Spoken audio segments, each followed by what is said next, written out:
안녕하세요. 저는 부산에 거주하고 있는 김경숙입니다. 저는 어릴 적 태어난 것은 전라남도 완도에서 태어났습니다. 예, 완도에서 태어났는데 참 가난한 집에 맏딸로 이렇게 이남 이녀 중 맏딸로 태어났는데 너무도 가난한 집에 태어났습니다. 제가 어릴 적 기억으로 초등학교 4학년쯤 돼서는 이제 잠깐 강원도에서 살다가 다시 전라도로 내려왔습니다. 강원도에서 살 때도 힘들었지만 우리 전라도로 내려왔을 때에는 정말 더더더 힘들었습니다. 어릴 적 살던 곳보다 낯선 곳으로 와가지고 적응하는 것도 힘들었는데 없는 집 가정에서 학교 다니는 것조차도 힘들 정도로 정말 가난했습니다. 엄마 아버지는 없는 것 때문에 먹고 사는 것이 힘들어서 날마다 정말 소리를 질러가면서 그걸 이겨보려고 몸부림치는 것을 보면서 성장을 하게 됐어요. 그래서 일찍이 저는 이렇게 생각합니다. 내가 맏딸로 태어났으니까 빨리 엄마 아버지 힘을 덜어드려야 되겠다라는 그 생각을 합니다. 그래서 어린 나이에 서울로 올라갑니다.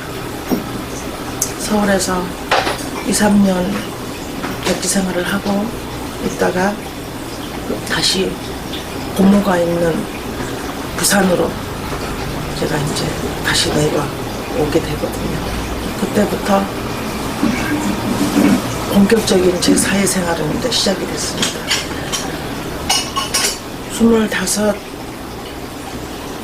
25살에 결혼하기 전까지 저는 정말 최선을 다해서 부모님의 가난을 벗어나게 해주려고 제가 할 수 있는 모든 것을 다 했어요. 직장을 다니면서도 그 돈 갖고는 부족했기 때문에 일을 2가지, 3가지씩을 더 겸해서 그렇게 해 나가서 자식으로서, 언니로서, 누나로서 임무를 정말 충실히 잘 해냈어요. 25살쯤 돼서 제가 이제 결혼을 하게 되는데 4년 반을 결혼 생활을 하고 신랑이 2 딸을 남겨놓고 후련히 가버렸어요. 저 세상으로. 시부모님하고 같이 이렇게 살았는데 정말 눈앞이 캄캄하고 암담했습니다. 말로 표현할 수 없을 만큼의 그 어느 날 갑자기 그랬기 때문에 생전 아파본 사람도 아니기 때문에 너무나도 충격이 컸었어요. 그때부터 제가 2 딸을 데리고 신랑을 잃은 지 5개월 만에 시부모님 곁을 떠나서 저 혼자 다시 힘든 여정으로 다시 들어가시게 됐습니다. 그때부터 다시 또 제가 이제 자식들 둘을 제가 못 배운 게 한이 돼서 2 딸들을 정말 어릴 적부터 아빠 없는 자리에 표가 안 나게 하기 위해서 더욱더 저는 애들 교육이랄까 먹고 입는 거랄까 최선을 다했고 또 그때부터 다시 부모님한테 형제들한테 다시 또 제가 맏딸로서의 책임 임무를 또 다시 또 하기 시작합니다. 10년 남편이 먼저 가고 제가 딱 10년 동안을 앞도 뒤도 돌아보지 않고 정말 열심히 살았습니다. 그래서 저는 부모님께 집도 땅도 다 구입해드리고 부모님이 사시는데 아무런 해가 되지 않을 만큼 저는 했다고 생각합니다. 부모님 지금 생각해보면 저는 했다고 생각하는데도 부모님한테는 한없이 또 부족한 또 딸이었고 그렇습니다. 정말 이제 제가 그렇게 열심히 살다가 안 해본 일이 없었어요. 제가 이제 직장 생활을 마치고 남는 시간, 잠자기 전까지 3시간, 4시간 남는 시간 동안을 또 뭔가를 들고 다니면서 팔기도 하고 또 주말에는 식당 손님 많은 데 가갖고 날릴거리로 설거지를 해가면서 그 얻어지는 그 아르바이트 그거를 해서 딱딱 목적을 정해놔놓고 열심히 정말 해서 혼자서 아이들을 키우면서도 부족한 면이 없이 정말 열심히 살았어요. 근데 제가 38살 때 재혼을 합니다. 재혼을 하면서부터 저는 제가 혼자 살면서 겪었던 일에 한 20배 정도의 그 고난한 길을 가기 시작했어요. 사람은 좋은데 성향이 서로 자라온 환경이 다르다 보니까 그거를 맞춰 나가는데 너무 제가 힘들었어요. 그래서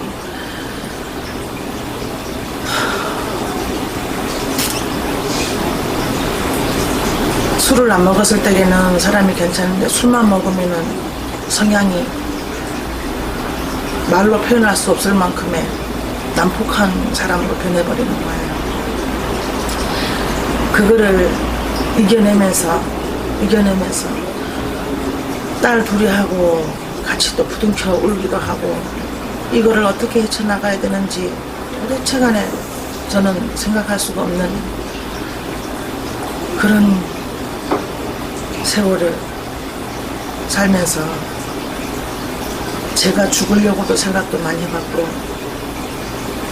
차라리 같이 죽을까도 생각을 해봤고 아이들을 할머니 할아버지한테 보내버리고 그냥 어떻게 해버리고 싶은 그런 생각들로밖에는 세상을 사는 낙이 없었어요. 그냥 아예 다른 것을 생각조차도 못 해보고 하루하루 그 살아가는 그 자체가 얼굴을 보고 대화는 뭐 말할 것도 없고 살아가는 그 자체 눈빛 마주치는 자체가 공포였으니까 그렇게 하다가 이제 직장 생활을 제가 하고 있었는데 그 직장 생활까지도 이 해가 오는 거예요. 제가 직장에 나가면은 직장에 나간다고 뭐라 하고 돈이 월급이 적으면 적다고 뭐라 하고 자기가 하는 거에 대해서 눈꽃만큼도 뭐가 안 맞아지면은 그 안 맞아지는 것을 다 제 탓을 하는 거예요. 제 탓을. 정말로 그때는 원망도 많이 했고 내 자신을 가슴을 치면서 정말 너무도 후회를 했고 내가 뭐하러 이 길을 왔던가 이제 그런 그때는 제가 그렇게밖에 생각을 할 수 없는 것밖에 안 됐어요. 왜냐하면 항상 저 혼자 모든 일들을 다 헤쳐나왔었기 때문에 누구하고 의논을 해본다거나 누구하고 어떻게 해본다거나 이런 것들을 몰랐어요. 저 혼자 그냥 안고 가는 내 인생이라고만 생각을 했지. 그래서 내 아픔만 내 슬픔만 생각을 했던 거예요. 그 사람이 왜 저렇게 하는지 조금은 감은 있었지만 그것이 그렇게까지 이렇게까지 살아야 될 정도의 거라고는 생각을 못했던 거죠. 직장 생활을 하면서 제가 어깨를 다쳤어요. 중추신경제 그 척추를 2번, 3번, 4번을 신경을 다치면서 제가 걱정 없이 살았던 경제적인 것은 그때부터 고난이 오기 시작을 했습니다. 그러니까 엎친 데 겹친 격으로 더더욱 힘들어지는 거예요. 그래서 결국에는 딸 둘이도 대학 졸업을 못 시키고 모든 것은 그렇지 않은 희망이 없는 인생에서 더더욱 희망이라는 것은 제가 생각을 해볼 수가 없었어요. 그렇게 세월을 지내던 도중에 하다 이제 그래도 몸을 추스려서 겨우겨우 알바 인생을 하고 내일 걱정, 모레 걱정, 당장 이 시간 이후의 걱정을 하면서 살았던 그 나날 중에 제 아는 지인이 해운대를 오라는 거예요. 그 이제 우리가 정말 만나보기 힘든 그런 분이 오신다고 한번 와서 참석을 해봐라 이러는 거예요. 그래서 제가 이제 거기 갔습니다. 저는 그렇게 누가 오라고 한다고 해서 가보고 어떻게 한다고 해서 뭐 쉽게 제가 마음이 동요해서 다른 사람들처럼 마음 편하게 이렇게 다녀본 그런 성향도 아니고 그런 세월도 저는 없었어요. 근데 그날은 이상하게 가보고 싶었습니다. 그래서 제가 저녁 시간대 돼서 제가 가봤어요. 일을 마치고. 그분이 딱 마주쳤을 때에 얼굴이 제가 어디서 이렇게 눈을 마주치고 봤던 사람들의 얼굴이 아니었어요. 근데 하고 이제 내 마음속에서 이제 그분을 이렇게 바라보고 있다가 이제 소파에 앉아서 얘기를 듣고 있는데 저는 항상 버릇처럼 혼자서 되뇌이고 이렇게 말을 하는 이런 습관이 있거든요. 근데 아침마다 제가 운동을 조금 그래도 몸을 추스리기 위해서 하면서 항상 우주에다가 저는 기도를 했어요. 우주의 만물의 모든 기운을 저한테 달라고. 그러면 그 기운을 다 받아지면은 저는 아낌없이 남들하고 같이 나누겠다고 항상 그렇게 우주에다 기도를 했었는데 그분이 우주에서 온 어머니 그런 모습으로 저한테가 아니고 그래도 얘기를 하시는데 저분이 나를 언제 봤다고 내가 날마다 아침마다 그 기도하는 말씀을 제대로 하시지? 그러면서 들으면 들을수록 이 묘한 기분과 그 묘한 그 기운이 저한테 이렇게 탁 이렇게 해서 가슴에 탁 와 닿는 거예요. 생전 처음으로 느껴보는 거였습니다. 그때부터 저는 이분을 따르기 시작을 했어요. 이분이 가는 곳이라면 따라가고 하시는 말씀이 있으면 들어보고 정말 제가 듣도 보지도 못했던 경험도 해보지도 못했던 상상도 못했던 이런 말씀들로 내가 미처 생각하지 못했던 이런 것들을 이 가슴 쏙쏙들이 박히게 얘기를 해주시는데 저한테는 감동 그 자체였습니다. 정말 제가 배우지 못한 그런 것들을 그게 짧다 보니까 제가 다른 말들에 대해서 이해하는 폭도 좁고 솔직히 좀 부족한 면들이 많았었는데 그런 단어 하나하나까지도 새롭게 배워지는 느낌, 새롭게 저한테 알려주는다고 저는 생각을 할 정도로 제 가슴에는 정말 화가 닿았어요. 그러면서 이제 제가 천종삼을 이제 어느 순간에 이제 먹게 됩니다. 총재님이 저희들한테 이제 그 천종삼, 귀한 천종삼을 먹을 수 있는 기회를 주셨거든요. 그래서 이제 먹으면서 제가 이제 그동안 혼자서 먹고 사느라고 힘들고 내 몸을 못 돌봤던 그런 것들로 인해서 망가진 몸들이 좋아지는 느낌이 드는 거예요. 저는 혼자 이렇게 고뇌를 많이 하다 보니까 불면증에 많이 시달렸고 일하다가 다친 머리가 많이 아팠었고 제가 소화불량이 평생을 안고 왔었거든요. 항상 고민을 많이 해본. 나 혼자 미리 갖다 걱정을 사서 한 달 뒤에 일들을 한 달 미리 땡기다가 고민을 하는 습관이 있었어요. 그런 것조차도 이렇게 마음이 점점 이렇게 편해지는 느낌, 이렇게 기타 등등이 많이 좋아지는데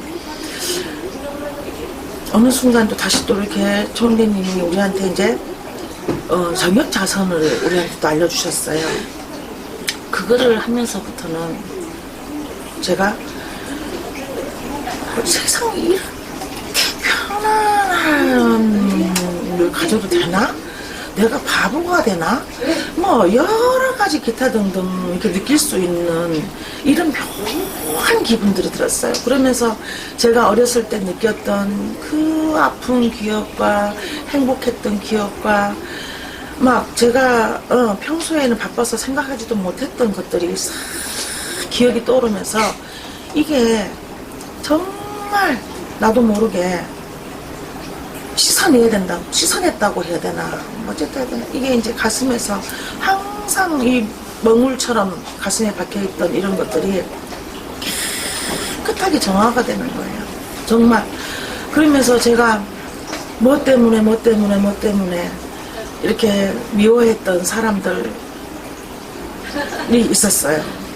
그런 사람들한테까지도 이 마음이 싹 풀어지는 거예요. 그러면서 제가 이 가슴에서 눈물이 터져 나오는 거예요. 눈물이 터져 나올 때 정말 엉엉 울었어요.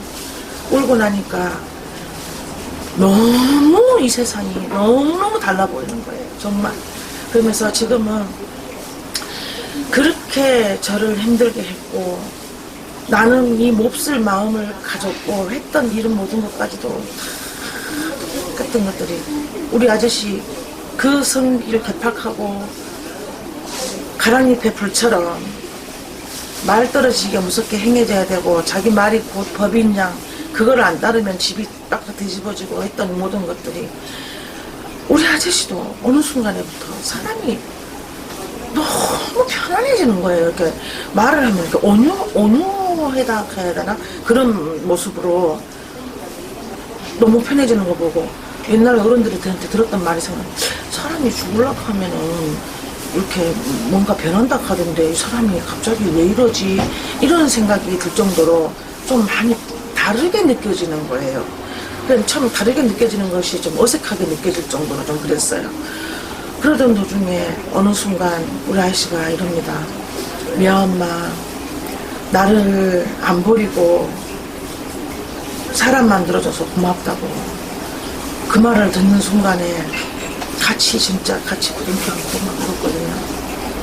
그거를 한 번도 아니고 두 번을 들었을 때에는 정말 이 정역자선법이 나를 다르게 만들어 보니 그 힘으로 가족도 변하게 되는갑다.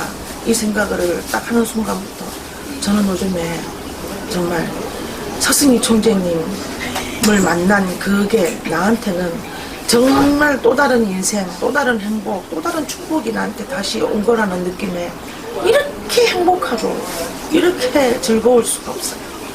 그래서 요즘에는 더욱더 이제 또 가정에 더 부드럽게 하려고도 더 노력하고 제 자신의 정말 참 사람으로 다시 태어나기를 간절히 진짜 바라보면서 요즘에는 정역자선을 더 열심히 저렇게 매진하고 있습니다.